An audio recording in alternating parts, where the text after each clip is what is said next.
So friends, তোমাদের একটা জিনিস আমি দেখাবো, দাঁড়াও, মানে কতটা বিচ্ছিরি, মানে হনুমান যে কি পরিমাণে উৎপাত শুরু করেছে তোমাদের সেটা আমি দেখাবো।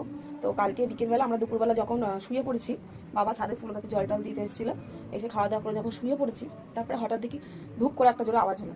আমি যেটা হনুমান টনুমান এসে অন্য কারো ছাদ বাড়িতে ফাইতে ফাইতে এসেছে, ওরকম একটা লাফানোর আওয়াজ, ছাদে কন্টিনিউ আওয়াজ হচ্ছে, বুঝতে পারছি না বাবা হয়েছে, তো বাবা তো চলে এসেছে ছাদে, আবার কে থাকবে, আর তো কেউ ছিল না। তো বাবা পরে ঘুম থেকে উঠে বিকেলবেলা যখন ছাদে এসছে, ছাদের পরিস্থিতি দেখো কি অবস্থা করেছে।